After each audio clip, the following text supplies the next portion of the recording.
Femmes d'ombre, femmes de lumière. Bonjour à vous qui nous écoutez, Florian Dai vous amène aujourd'hui à la rencontre de Lin Xiuhui. Bonjour tout le monde et bienvenue dans ce nouvel épisode de Femmes d'ombre, femmes de lumière qui fait suite également au décryptage de Lisa Dufaux sur les perles, puisqu'aujourd'hui je vous présente Lin Xiuhui qui travaille également avec les perles de verre Paiwan. Lisa s'était rendue dans le comté de Pingtung à Sandiman pour rencontrer Zhi Xuezhu. Et pour ma part, c'est à Taidong que j'ai pu rencontrer Lin Xiuhui, qui gère l'autre atelier de perles en verre colorées de Taïwan. Je lui ai demandé pour commencer de se présenter et en particulier de me donner son nom en Paiwan.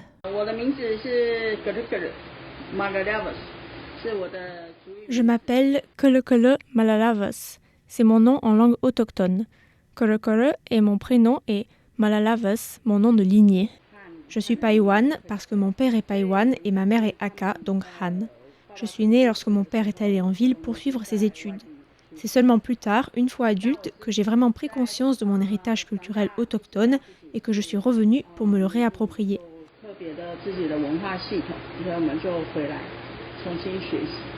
C'est vers l'âge de 26 et 27 ans qu'elle a commencé à se rapprocher de son village et très vite elle s'est mariée et établie là. Et c'est dans l'ancienne raffinerie de sucre de Taidong qu'elle a installé son atelier.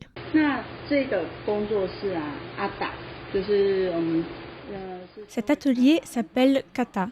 Il reprend le nom Paiwan des perles en verre. La personne qui m'a appris à les faire, Loma, est de Pingtung. À l'origine, l'atelier a été créé avec l'aide de l'église chrétienne à Taidong. Nous avions toute une série d'ateliers techniques pour que beaucoup de femmes des villages puissent acquérir des compétences. Au début, il y en avait de toutes sortes, pas uniquement de perles en verre. Quand je suis entrée dans cette organisation, j'ai proposé que les perles en verre deviennent un atelier permanent.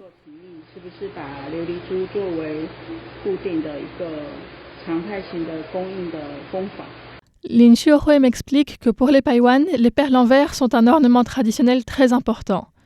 Chaque groupe autochtone a bien sûr ses propres ornements, mais ce qui est particulier aux perles, c'est qu'elles n'ont pas seulement une fonction esthétique, mais aussi un sens. Chaque motif différent porte un sens qui est en lien avec le système social et l'organisation culturelle. Les Paiwan, comme les autres groupes autochtones, n'avaient pas d'écriture, mais les perles servaient à transmettre beaucoup d'informations.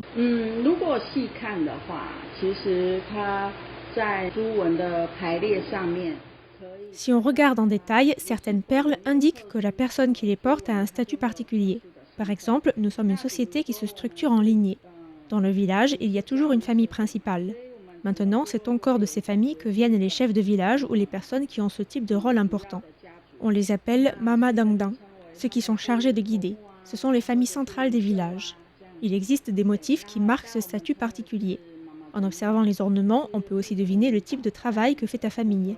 Par exemple, si ce sont des maraîchers, les perles en lien avec les plantes seront très nombreuses. Avant, nous avions aussi des gens qui avaient une autre fonction, les chamans. Nous les appelions Pulinga. Ils portent beaucoup de perles qui présentent des yeux. Les chasseurs auront des perles qui expriment non seulement leur habileté ou leur courage, mais aussi le fait qu'ils sont généreux et savent partager le produit de leur chasse. Ces caractéristiques et capacités sont encouragées d'une génération à l'autre, dans les familles mais aussi dans les villages. Les jeunes héritent des capacités des générations précédentes et accumulent ainsi de nombreuses perles.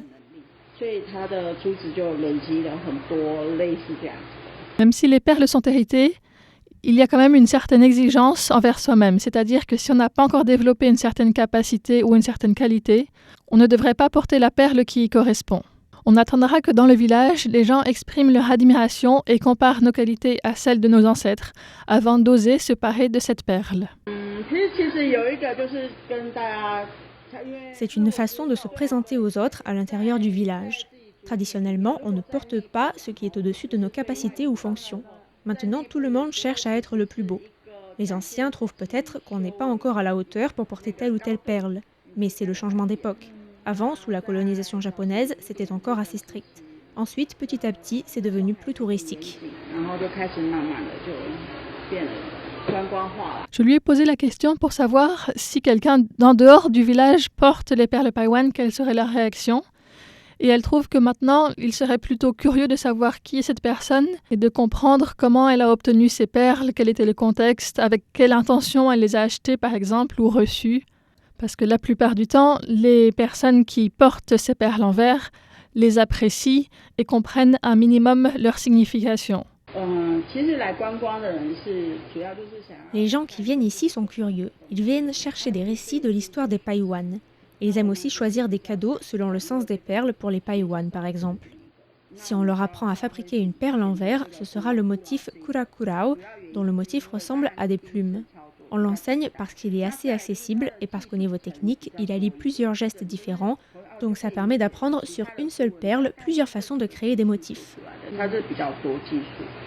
Ces perles sont en verre mais ne sont pas transparentes. Il existe différents types de verre selon les éléments qui sont employés pour le fabriquer et selon le processus de fabrication du verre. Oui, mais comme les métaux, il y en a beaucoup de différents. Pour le verre aussi, il y en a de plusieurs sortes. Ceux qu'on utilise sont souvent assez difficiles à marier.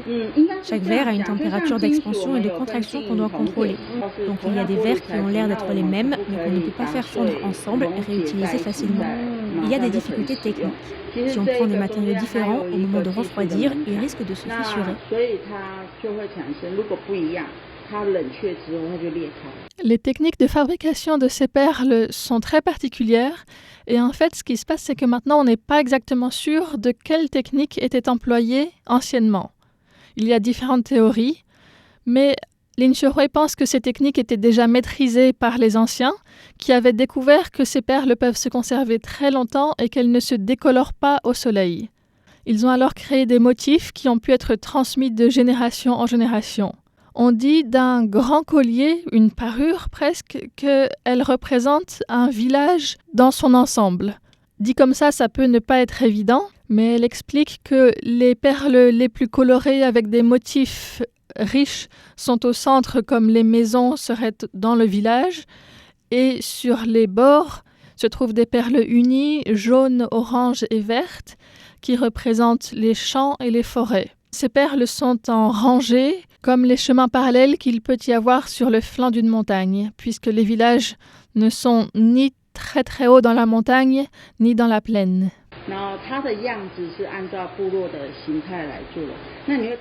Un collier est organisé comme un village. Au centre se trouvent toutes les perles avec des motifs et sur les côtés, il y a des perles de couleur unie. On vit sur le flanc de la montagne. Quand on regarde de loin, on voit les chemins et les maisons disposées en rang, par étage. Les perles colorées symbolisent des personnes avec différentes capacités. Le chef du village se situe au centre. Cette perle est donc au milieu du collier. À l'extérieur, il y a les champs, les forêts et les territoires de chasse, les lieux sacrés aussi. Tout cela est marqué dans le collier par des rangs de perles de même couleur.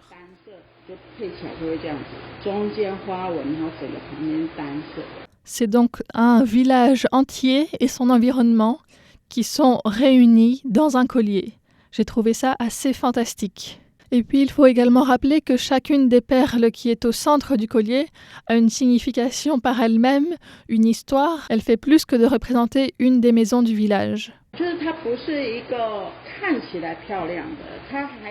Ce n'est pas qu'un ornement pour faire joli. Il y a aussi une fonction de représenter quelque chose, d'indiquer l'organisation de la société.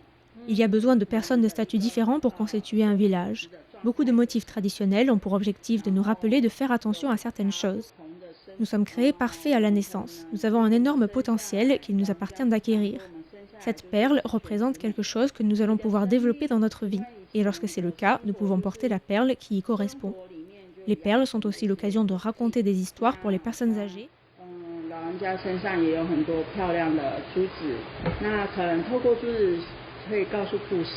Ces histoires sont très nombreuses puisqu'il y a une très grande variété de perles.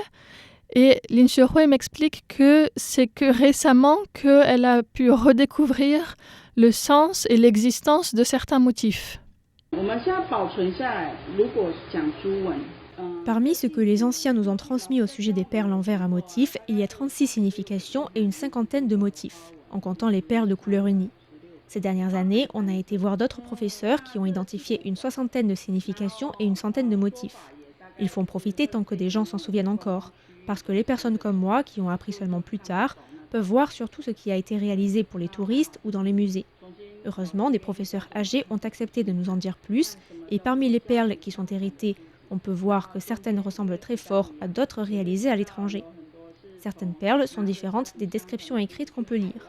Elles sont probablement arrivées par le commerce avec les Pays-Bas ou Venise, parce qu'elles ne correspondent pas aux motifs traditionnels. Les anciens sont incapables de dire ce que signifient ces perles.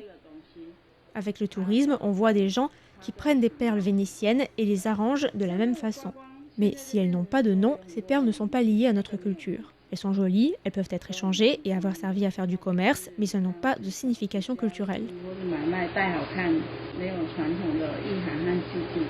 Nous touchons à la fin de cette émission, mais la semaine prochaine, je continuerai à vous parler des perles des Paiwan en entrant dans les détails des significations de différentes perles qui ont vraiment chacune une histoire très riche. Je vous dis donc à très bientôt sur les ondes de RTI.